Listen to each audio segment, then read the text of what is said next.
Archnora, discover, question, wonder. Before anything existed, there was the void. The ancient Greeks called it chaos, not disorder, but the gap where everything could begin. A silence, waiting for the first sound, an emptiness patient enough to become fullness. From this quiet, Gaia emerged, earth steady and deep. Below her formed Tartarus, the foundation beneath all foundations. And with them came Eros, not the winged child of later tales, but something older, the force that draws things together, the impulse to create, to connect, to continue. From darkness, Erebus came light. From night, Nyx came day, the first rhythm, the first contrast. Gaia looked upward at the space above and felt incomplete. So Uranus arose, the sky, spreading across her like a canopy of stars. Together they became one motion, one breath. From their union came the Titans, Oceanus, who wrapped the world in endless water, Hyperion, who brought the sun's light, Mnemosyne, who held memory itself, and Cronus, the youngest, who would come to understand that time consumes everything it creates. These were vast beings. Mountains rose where they walked. Rivers changed course at their passing. But with time, Uranus began to fear what he had helped create. His children were too powerful, too strange. So he pushed them back into Gaia's depths, sealing them in darkness and stone. Gaia suffered under the weight of her imprisoned children. From that suffering came something new, the will to end what couldn't continue. She shaped a sickle from stone and called to her sons. One by one they remained silent, except Cronus, who understood that endings make space for beginnings. When Uranus descended again to lie with Earth, Cronus waited in shadow. With one motion, he separated sky from earth forever. Where Uranus's blood touched ground, the Furies emerged, spirits who remember every wound. Where his flesh met sea, foam gathered and lifted. From that foam arose Aphrodite, beauty born from violence. Cronus became lord of the world. The earth breathed again. Humans appeared during this age, living simply, gathering what the land offered freely. There was no struggle, no winter. Death, when it came, arrived gently. This was the Golden Age. But Uranus, fading into distance, spoke final words. One day, Cronus, your own child will do to you what you have done to me. Cronus heard and believed. If this feels familiar, like stories you've heard in different forms, subscribe. There are more nights waiting in this series, each one revealing patterns that echo across time. Cronus ruled for ages uncounted. Under his watch, the Titans brought order where there had been only raw force. He took his sister Rhea as wife. When their first child was born, Hestia, who would become keeper of hearth and home, Cronus looked at his daughter and saw the prophecy. He saw his own end, so he swallowed her whole. Immortal beings cannot die. Hestia remained alive, conscious, but trapped in eternal darkness. When Demeter was born, Cronus swallowed her too. Then Hera, then Hades, then Poseidon. 5 children, 5 times Rhea held her newborn briefly before watching them disappear. But with the 6th child, something shifted. Perhaps it was accumulated grief. Perhaps it was clarity born from repeated loss. When Zeus was born, Rhea wrapped a stone in cloth and presented it as her son. Cronus, consumed by fear, swallowed the stone without noticing. The real Zeus was carried to Crete, to a cave on Mount Ida. There, nymphs tended him. A divine goat nursed him. Warriors clashed their shields whenever the infant cried, drowning the sound so Cronus wouldn't hear. Zeus grew listening to stories of siblings he'd never met, trapped inside the being who should have protected them. When he reached strength, he didn't attack. He waited. He learned. With help from Metis, whose name meant cunning wisdom, he prepared a potion. Cronus consumed what Zeus offered, and then he began to expel what he'd swallowed.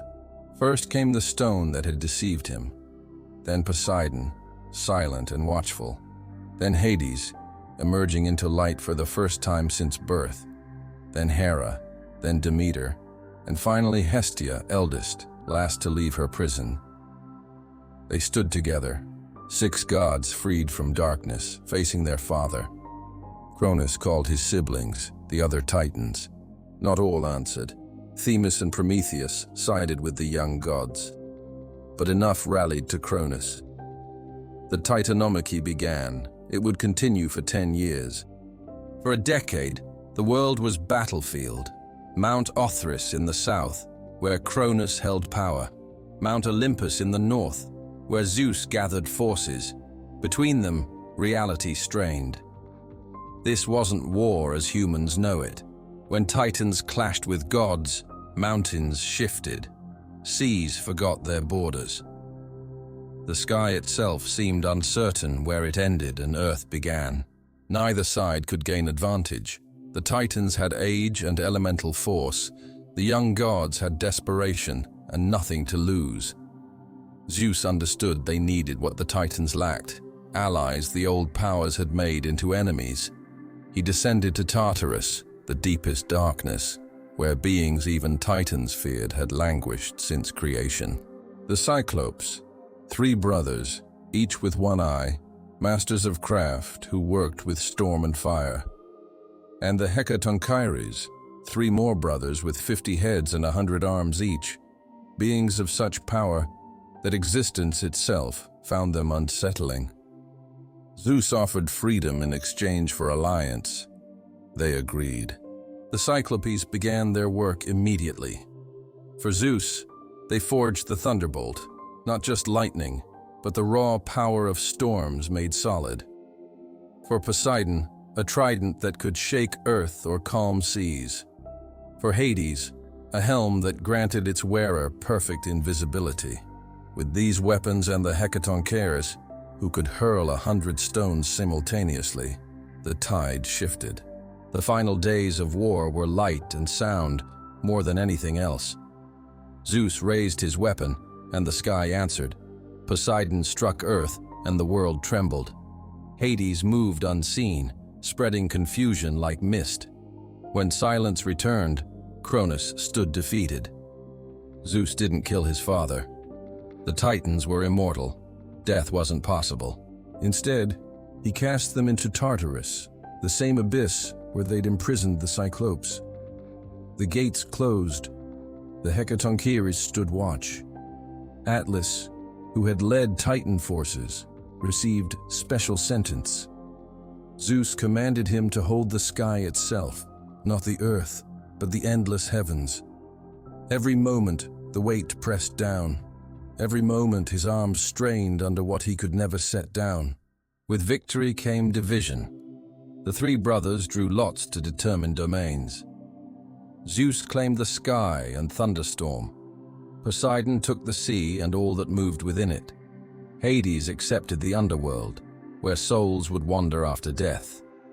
The earth remained common ground, belonging to no single god. Zeus ascended to Olympus's highest peak. Poseidon descended to ocean depths. Hades walked into shadow. The age of Olympians had begun. Under Olympian rule, the divine realm took new shape. Not just forces now, but personalities. Complex, contradictory, dramatic. Zeus claimed Hera as queen, though their marriage would become legendary for discord. Hera ruled marriage and childbirth, while married to one who could barely honor commitment. Hestia, eldest of the freed children, chose to tend the sacred hearth fire, the flame representing home and community. She preferred warmth to politics, silence to drama. Demeter threw herself into nature's cycles, becoming guardian of harvest and grain. Her connection to seasons would deepen when her daughter Persephone's story unfolded, a tale of loss, compromise, and why winter exists. But the pantheon expanded beyond the original six. Athena emerged from Zeus's forehead, fully formed and armored. She embodied wisdom and strategy, warfare conducted through intelligence rather than rage. Apollo and Artemis, twins born to Leto, became beloved among gods and mortals. Apollo brought light, music, prophecy, healing. His oracle at Delphi would speak riddles that shaped kingdoms. Artemis claimed moon, hunt, and protection of wild things. Both rejected romantic entanglement, seeing it as incompatible with their nature. Ares, son of Zeus and Hera, personified war's brutal chaos. Even his parents barely tolerated him. Hephaestus, thrown from Olympus for being born lame, became master craftsman whose forge burned beneath volcanoes. He created weapons, armor, and automatons of bronze and gold. Aphrodite commanded beauty, love, desire, capable of making even gods lose composure. Hermes, swift and clever, became messenger between worlds. Olympus, earth, underworld, moving through all with equal ease. Later, Dionysus would complete the 12, bringing wine, ecstasy, and the thin line between civilization and wild release. Together, they established order unlike what Titans had created. They built palaces reflecting their natures. They held councils. They interfered in mortal affairs constantly, choosing favorites, punishing perceived slights, occasionally falling in love. Humanity had multiplied during this transition. No longer the innocent beings of the Golden Age, but complex creatures capable of nobility and cruelty, blessed with thought and burdened by mortality. The gods' relationship with humans was complicated. Some genuinely cared. Athena guided heroes, Apollo inspired artists, Demeter provided harvests. Others saw mortals as entertainment or ignored them entirely. Greek religion wasn't about virtue. It was about proper observance, correct ritual, appropriate sacrifice. Honor the gods properly and receive favor. Neglect them and face consequences. The world under Olympian rule had structure, but not necessarily justice. The gods demanded worship, but rewarded it unpredictably. Yet the Olympians gave something Titans never had: stories. Every mountain, river, constellation carried a tale, usually involving gods behaving in very human ways. These myths explained natural phenomena, provided examples, entertained, unified scattered communities. And they revealed how Greeks viewed the divine: powerful but not omnipotent, immortal but not invulnerable, worthy of worship but not always admiration. The Olympians weren't perfect. They were amplified humans, all virtues and flaws magnified to cosmic scale. From void to earth, from earth to sky, from sky to the gods who watch over humanity still, in the stories we continue telling. These myths weren't meant as literal history. They were attempts to explain fundamental experiences: why power corrupts, why children challenge parents, why the world contains both beauty and cruelty, why we die. Cronus devouring his children speaks to how established power tries preventing change. Zeus overthrowing Cronus shows how change happens anyway, often through the very measures taken to prevent it. The Greeks understood their gods weren't moral exemplars. They saw them as reflections, showing human nature at cosmic scale. Jealousy, ambition, love, rage, generosity, pettiness, all magnified until visible from any distance. These stories acknowledge that the universe doesn't promise fairness. The gods demand respect, but provide limited protection. Fate cannot be avoided. Even immortals are subject to forces beyond their control. Yet within this framework, the myths also celebrated achievement. Prometheus defied Zeus to give humans fire and was tortured eternally, but humans kept the flame.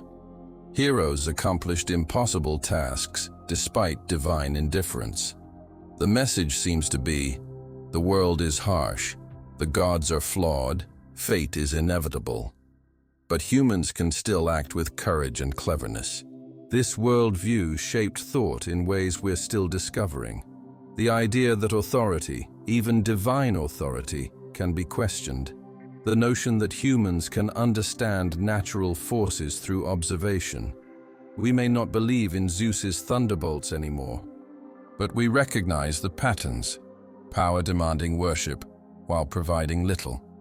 Cycles of violence through generations, prophecies fulfilling themselves through attempts to avoid them.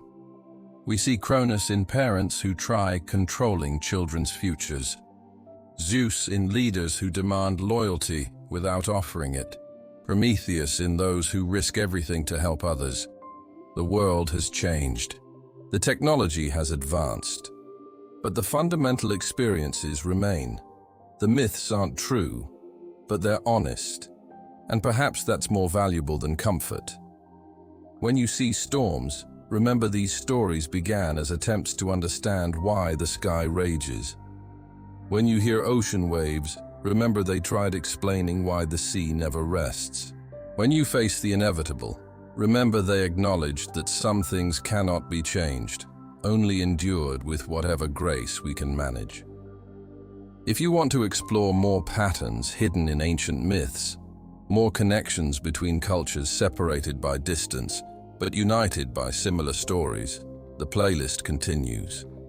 Each night reveals another layer of how humans have tried making sense of existence. The chaos that began everything may be distant now, but the questions it raised echo still. Rest now. Let the gods return to their mountain. Let the stories settle like dust after storm. Tomorrow, if you wish, there are other myths waiting. Discover, question, wonder.